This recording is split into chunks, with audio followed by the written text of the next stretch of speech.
Hello everyone, my name is Aminat Fatai, a legal intern at Alem Solicitor. Today I will be discussing the topic Interconnectivity of Telecommunication Networks in Nigeria. Prior to the demonopolization of the Nigerian telecommunication sector in 1999 by the former president of Nigeria, Olusegun Obasanjo, there was no need for interconnection as the Nigerian telecommunication sector was dominated solely by one telecommunication operator, the Nigerian Telecommunication Limited, also known as NITEL. With the demonopolization of the Nigerian telecommunications sector, there emerged new telecommunication operators such as MTN, Nine Mobile, Airtel, Globacom. As a result of this, there was need for interconnection and there was need to regulate interconnection. The Nigerian Communication Act 2003, also known as the NCA 2003, defined interconnection as the physical and logical linking or connection of communication system used or operated by the same or different licensee in order to convey messages to and from the respective system for the provision of services.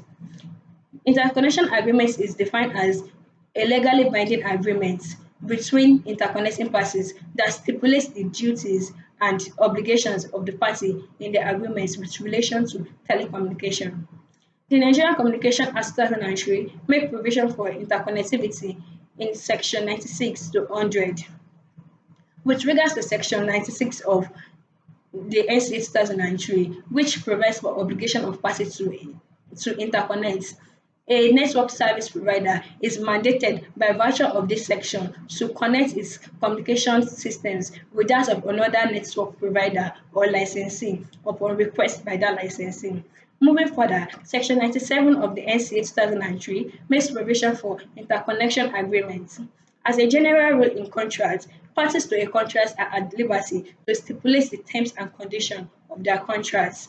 Same also apply to interconnection agreements. Parties to interconnection agreements are at liberty to state the condition and stipulate the condition and terms that will govern the interconnection agreements.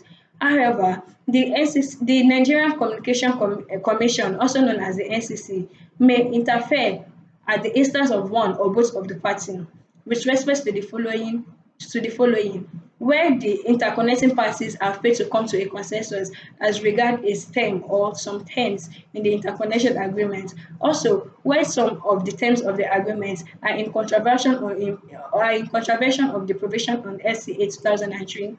And lastly, when any of the terms in the agreement is not favorable to the public, the NCC can interfere in these instances. There are two parties to interconnection agreements, the requested party and the requesting party. The requested party is the party that a request is being made to for interconnection, while the requesting party is the party making requests for interconnection. A requested party is also known as a dominant or incumbent party. It is a duty of the requested party to draft the interconnection agreements that both parties will sign. By virtue of section 90 by virtue of section 98 of the NCA 2003, it mandates either or both parties to register interconnection agreements, and this has to be done within 30 days upon the completion or execution of the contracts or agreements. Also, the Nigerian Communication Commission (NCC) may also ask the parties to provide additional information which the parties must provide.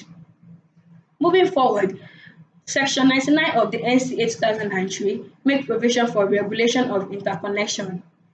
It empowers the NCC to make regulation with regards to interconnection.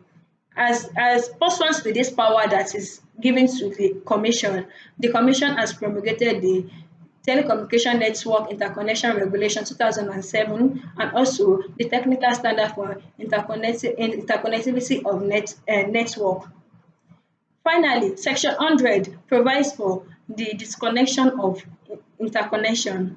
It provides that before a party can disconnect its interconnection, irrespective of the terms and conditions agreed to by both parties of the interconnection, that the party must first make must first make a request to the commission for disconnection, and the commission must grant a written request to the party before the party can disconnect. This brings us to partial disconnection. Partial disconnection is a situation whereby a service provider has disconnected its interconnection with another service provider, whereas the latter has not disconnected its network with the former.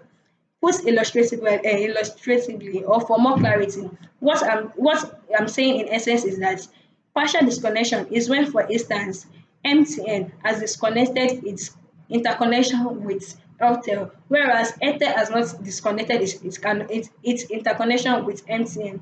What this means, the implication of this is that MTN subscribers will be able to make call to Airtel subscribers, while Airtel subscribers will not be able to make call to MTN subscribers.